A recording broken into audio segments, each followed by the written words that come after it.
সকলকে শুভ সকাল। চলে এসেছি আমার আরেকটি বাগান, লিচুর বাগানে। এটি আমার 3 নম্বর বাগান। দেখতে পাচ্ছেন লিচুর ফুল চমৎকারভাবে গাছে ফুটেছে এবং কিছু মুকুল থেকে গাছে ছোট লিচু ছেট হচ্ছে, দেখতে পাচ্ছেন। খুবই চমৎকার, ফুল থেকে ফলে পরিণত হচ্ছে।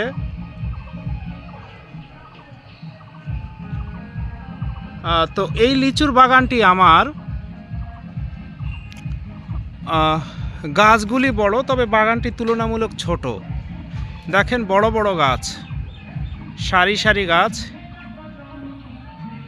এই বাগানের গাছগুলি যখন আমি রোপণ করেছি, আমার বাবা সহ আমি এটি রোপণ করেছি। আমি যখন ক্লাস 6-7-এ পড়ি, এটি 1998 সালের দিকেকার কথা। তখন এই গাছগুলি কোনো এক সন্ধ্যার আগ মুহূর্তে এই গাছগুলি আমি আমার বাবা সহ রোপণ করি নিজ হাতে। এখানেও বেশ গাছ আছে। এই গাছটি দেখেন ছোট। আমার 2 জন কার্য সহায়ক, তারা এই বাগানেও আজকে কাজ করছে। তারা গাছের গোড়াতে দেখেন সার, এই যে গাছের গোড়াতে সার দেওয়া হয়েছে, দেখেন মাটি এবং গোবর দিচ্ছে খুবই চমৎকার করে।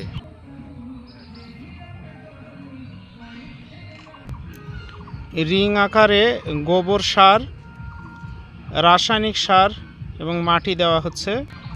যেটি বলছিলাম, এই গাছগুলি আমি রোপণ করেছি আমার বাবা সহ 1998 সালের দিকে।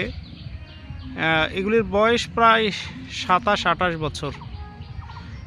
কিন্তু জমিটি তুলনামূলকভাবে একটু নিচু, যার কারণে এখানকার গাছগুলির গ্রোথ খুব একটি ভালো হয়নি। পানি জমে থাকে, লিচু গাছ পানি সহ্য করতে পারে না, তবে নিয়মিত এগুলি ফল দেয়। এই যে দেখেন কত মুকুল ধরেছে। যদিও বৃষ্টি এবার অনেক বেশি, মার্চ মাস থেকে যখন লিচুগুলি গাছে সেট হবে তখনই এই বৃষ্টি লিচুর ধরার ক্ষেত্রে ক্ষতির কারণ। এই লিচু গাছটি আমি দেখেন এটির বয়স বেশি না, 3 বছর প্লাস, অথচ কত বড় হয়ে গেছে। আমার এই 3টি লিচু গাছে বিদ্যুৎ স্পষ্ট হয়ে ক্ষতিগ্রস্ত হয়েছিল। পরবর্তীতে নতুন গাছ লাগানো হয়েছে এবং গাছের যত্ন করার কারণে বিশাল বড় হয়ে গিয়েছে গাছটি। বড় বড় লিচুর গাছ দেখেন।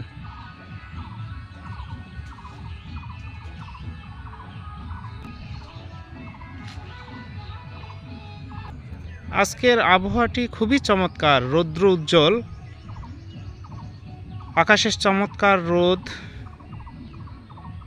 ঝলমলে আবহাওয়া, ঝলমলে রোদ, খুবই চমৎকার। এই বড় বাগানটি আমার বাবার জমি ছিল, পৈতৃক সূত্রে এটি আমি পেয়েছি, লিচু গাছ সহ পেয়েছি। তো এর পাশের জমিটি দেখাচ্ছি। এর পাশের জমিটি এটি আমি নিজে কিনেছি, আমার চাচার কাছ থেকে ক্রয় করেছি। চাচা এটি আমার কাছে বিক্রি করেছে। তো যার কারণে দেখেন এই দিকের লিচুর গাছগুলি ছোট, অর্থাৎ এই জমিটি আরও 3 বছর আগে আমি আমার চাচার কাছ থেকে কিনেছি। কিনে নতুন করে এই বড় বাগানের সঙ্গে এই জমিটি আমি নতুন করে লাগিয়েছি। আমের গাছ আছে দেখেন, এগুলি আম্রপালি আম। কিনা জমিতে আমার লাগানো লিচু গাছ নিজ হাতে লাগিয়েছি। একটি লেবু গাছ, এটি দেশি লেবু, খুবই চমৎকার লেবু এটি। এই বাগানে অনেক লেবু গাছ ছিল, আমি কেটে ফেলেছি। দেখেন লেবু ধরে আছে গাছে, অসংখ্য লেবু এসেছে গাছে। এবং এই লেবুগুলি এত চমৎকার,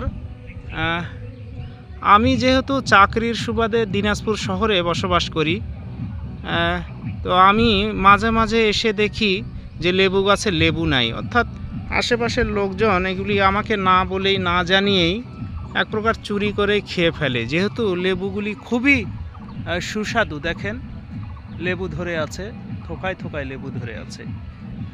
আমি এই লেবু গাছটিতে সার দিয়েছি একটু আগে আমার কার্য সহায়কের মাধ্যমে, ওই গোবর দেওয়া হয়েছে, এরা এখানে মাটি দিবে, গাছটিতে প্রচুর লেবু আসবে আরও। এখানে আমার একটি লিচু গাছ ছিল লাগানো, একই সঙ্গে লাগানো। দেখেন আশেপাশের বাসার ছাগল আছে, তাদের বলার পরও তারা শোনে না।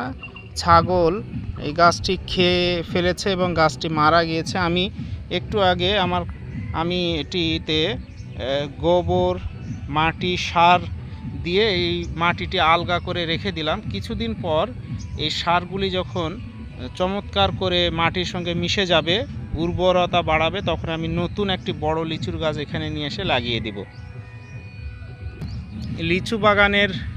আমার এই লিচু বাগানের চারিপাশ দিয়ে সারি করে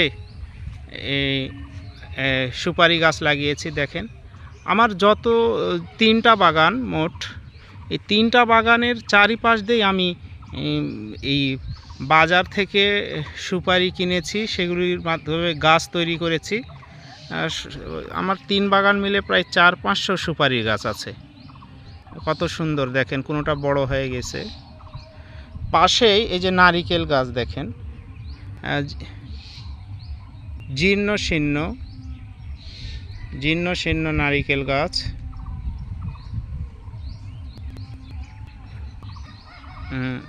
কারণ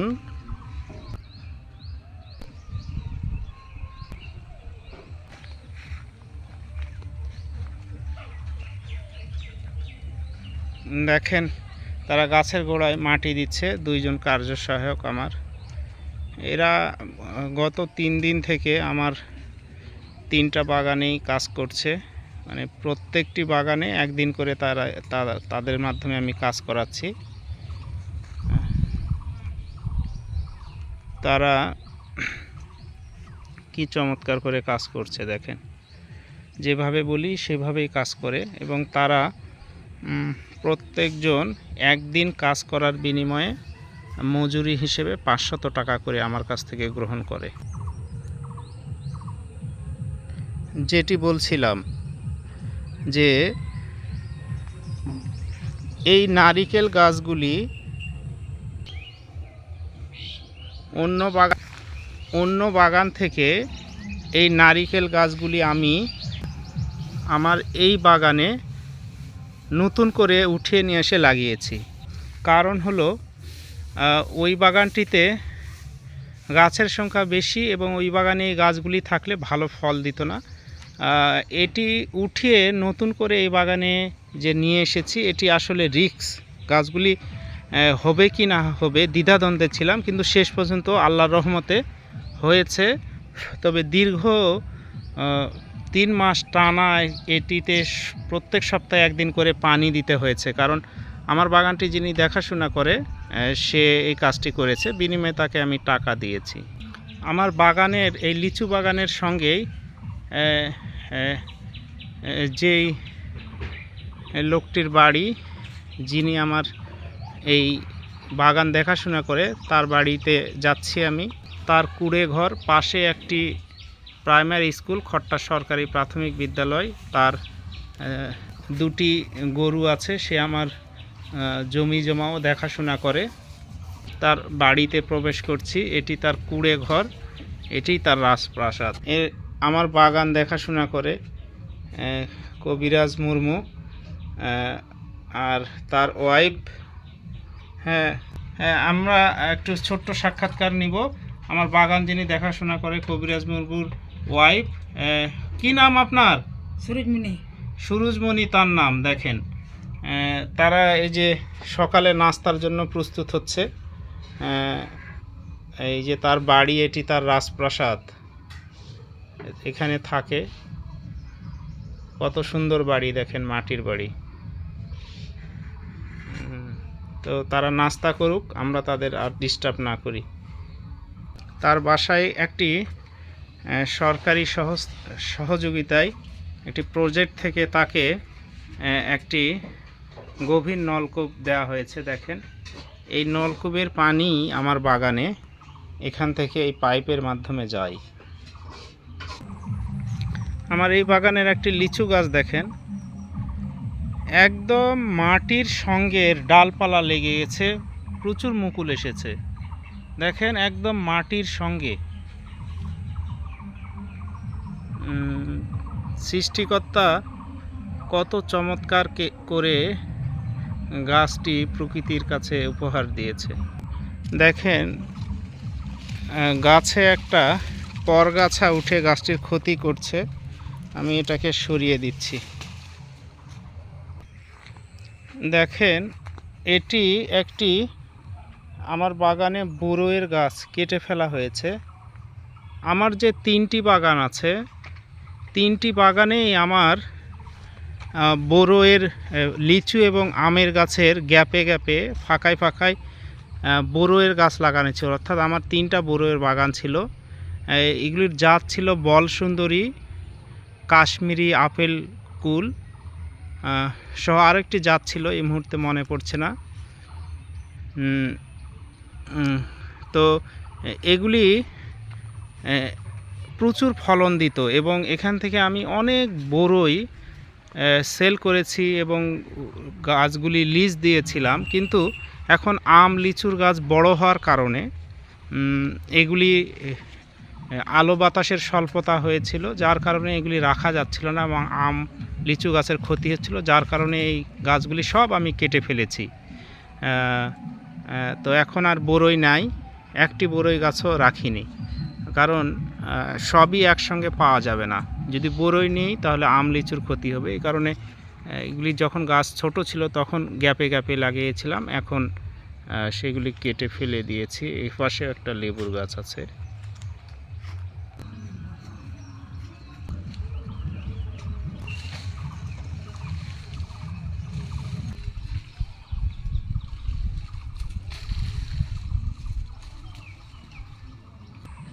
বাগানের মধ্যে রাখা একটি টিনের ড্রাম। সুপারি গাছগুলি লাগিয়েছি, কোনোটি ছোট কোনোটি বড়। দেখেন, এই সুপারি গাছগুলি কত বড় হয়েছে, সুপারি ফল ধরা শুরু করেছে, একই সঙ্গে লাগানো, অথচ এটি ছোট। আমার বাগান যিনি দেখাশোনা করে, সে আমার বাগানে একটি মাটির কলস রেখেছে। তারা তো আদিবাসী, সাঁওতাল উপজাতি, তারা এই মাটির কলসে তারা যে বাড়িতে মদ জাতীয় নেশা জাতীয় কিছু বানায়, এরা তাদের এটাতে করে বানায় এবং খায় আর কি। হ্যাঁ, এই যে আমার বাগানের ভেতর দিয়ে হালকা একটা রাস্তা আছে, রাস্তা দিয়ে একজন পথিক যাচ্ছে। ভাই, আপনার নাম কি? আপনার নামটা বলেন। হোপনা। হোপনা, ওর নাম হচ্ছে হোপনা। সে আমার বাগানের ভিতর দিয়ে যাচ্ছে। সে একজন আমাদের পাড়ার আদিবাসী ভাই, খুবই ভালো মানুষ। দেখেন, আরও কিছু ছেলে আমাদের বাগানের ভেতর দিয়ে একটা রাস্তা আছে যাচ্ছে। আরে কোথায় যাচ্ছেন আপনারা? বাগানের দিক ঘুরতেছে, ঈদের ছুটি তাদের। বাগানের দিকে ঘুরতেছে, যেটি বলতেছিলাম। হ্যাঁ, দেখেন, আজকে শেষ, ওরা বলছে আজকেই শেষ, তাই না? এই যে তারা বাগানের ভিতর দিয়ে একটা রাস্তা আছে, যাচ্ছে আর কি। খুবই চমৎকার। এ পাশ থেকে দেখাই বাগানটি।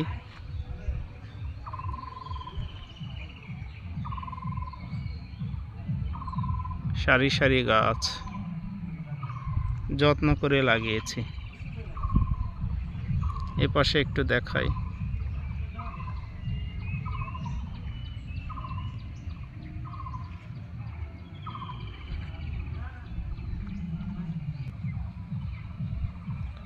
তো সকলে ভালো থাকবেন, আজকের পর্বটি এখানেই শেষ করছি। ধন্যবাদ সকলকে।